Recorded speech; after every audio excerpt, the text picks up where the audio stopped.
For cheap and reliable Madden 21 Ultimate Team coins, check out EasyMut.com and use code SPORTS for 5% off your entire order.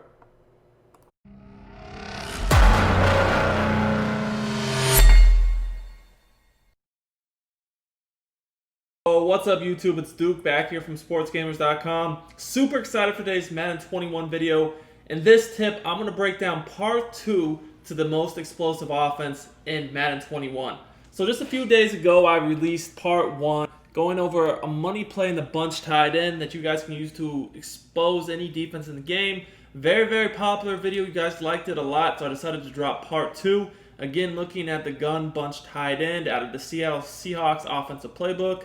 You can run this with a few other books, but I mean, I just like the Seahawks playbook a ton because it also has one of the, probably in my opinion, the best gun bunch in the game. So if you mix these two formations together, you're going to give the defense nightmares. So the play I want to look at is X Spot. X Spot is extremely effective, just like the first video we posted. Inside switch, play will attack man and zone equally well. Now guys, before we get into the video, if you're enjoying my content, make sure you subscribe to the channel, turn your notifications on, and don't forget to smash that like button. It really does help us out a lot. And you don't want to miss out on our videos, so make sure you stay notified when they go live. In the meantime, if you guys want some more premium Madden 21 tips, if you're looking to get better at offense or defense, be sure to head over to sportsgamers.com for the best Madden 21 tips and ebooks. We actually just started a holiday sale today. The sale will give you 25% off any of our ebooks. It goes from today until this Sunday night. So if you guys want to take advantage of that, all you have to do is enter the coupon code capital M21 Holiday, all caps. Again, capital M21 Holiday, and everything's caps. So M21 Holiday, all caps. I'll put that in the comments for you guys to check out. Make sure you do so. So getting to the setup, let's look at beating man-to-man defense first. So in order to run this play, I just make two hot routes. I like to slant the slot receiver, which is the guy running the corner route, and then I go ahead and put the tight end on the post. Now to put the tight end on the post, you can do this a few different ways. You can either go ahead and use tight end or route apprentice, or you can have hot route master. Either way, doesn't matter. But this is going to allow us to attack over the middle of the field with a similar concept, but a slightly different variation to the first play I showed you guys. So before, I wasn't really utilizing the tight end over the middle. Now we're going to utilize him on a post. Before we had a post going to the right. Now we have a post going to the left. Now, one of the most effective ways to run offense every year is identify an overpowered route. This year, posts are one of those. And you want to have a formation where we can have multiple of those routes from different players going to different sides of the field. So you don't just, for example, want to have a post going always to the right. You want to have the ability for posts going both ways, left and right, because that really does stress the defense. So in looking at man-to-man, you guys are going to see that this post is going to break open right over the middle for an easy throw and catch. Very, very simple. You can just throw it on the break like that, or you can wait for it to separate over the middle of the field. Now, I do recommend you guys that are playing Madden franchise and all that, make sure your tight ends and really all your receivers in general have at least 90 route running for, I like mid and deep, because they're going to run these routes way better. Now, it's not necessary on regs, because on regs, you know, the teams aren't as stacked. But if you're playing in franchise and MUT where everyone has a really good team, I would make sure you do that, because that's going to allow these routes to get even more separation. The slant route is also going to get open over the middle of the field too. So, you know, if you see the defense playing one route or the other, you know that you can just hit the other one. Now, if you look at the replay, you're going to see that these two routes get open. But then also, one of the other reads you have against man coverage is you can lowball this little hook route. Now, lowballing hooks and curls and hitches and all that, pretty much against man coverage, it's money in the bank. You don't get a ton of yards, though. You're probably going to get 5, 6, 7 yards. But still, it is a nice secondary read to have on this play in man coverage. I just like this play because you have 3 potential easy reads against man.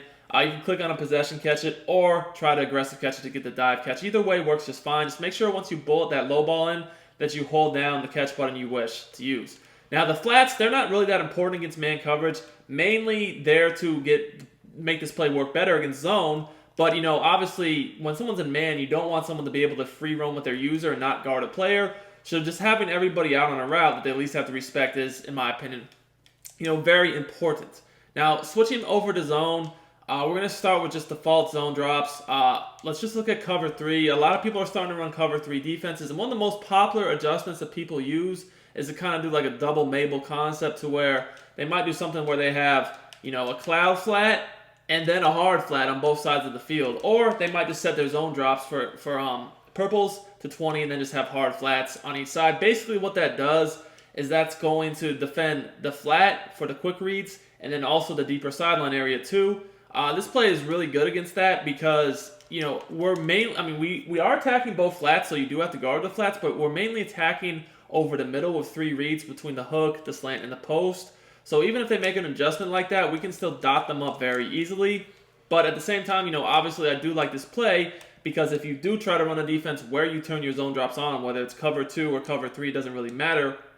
We'll do one of each. Let's go ahead for each of the curl flats and the flats. Put them on 20. But if you're going to try to go ahead and sit in one of the zone drop defenses and just, defend the deep sideline, which against this formation is what I love about this formation, by the way. You kind of have to, because this formation has like posts and crossing routes that run deep over to the sideline. So if you don't do that, this formation is going to kill you.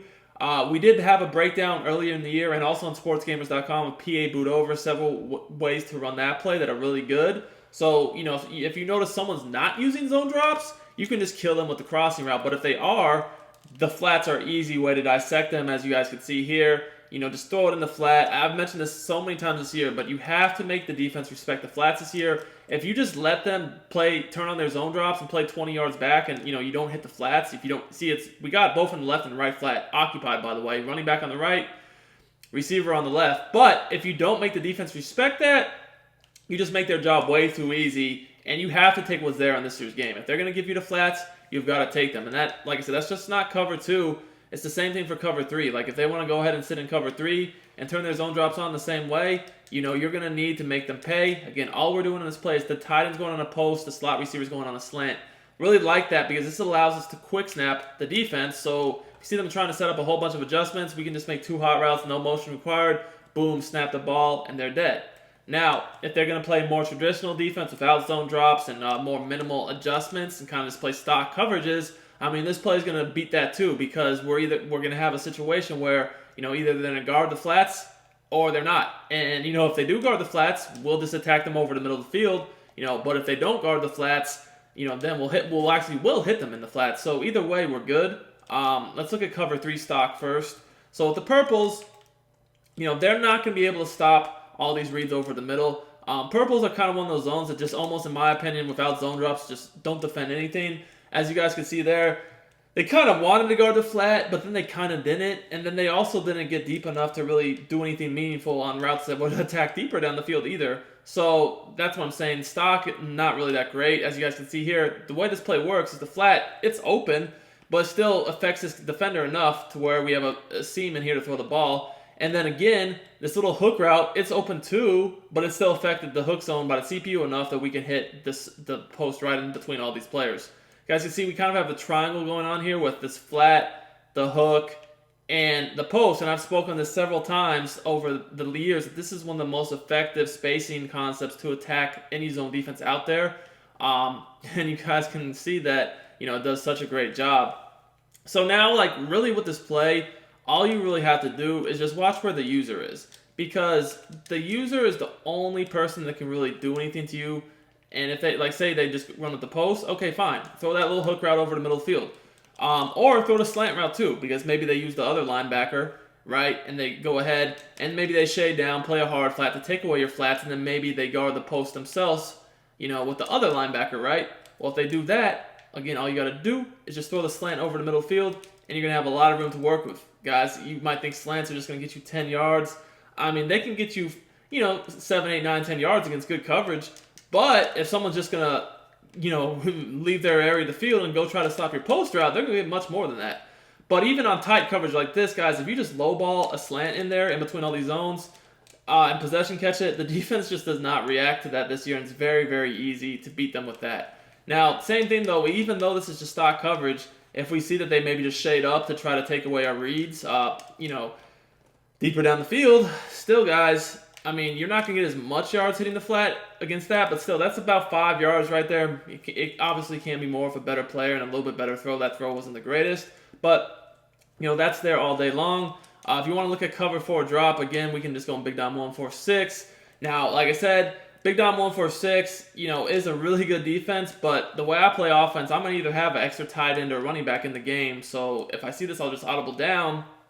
But the thing is, even if they do play a defense like this, you can still attack them with the exact same reads. So first, we'll see if the zones are covering the flats. Yes, they do. Okay, now we're going to look over the middle of the field. So at this point, when I look over the middle of the field, because I know the flats are guarded, I'm just looking to see if they guard the slant or the post or the hook.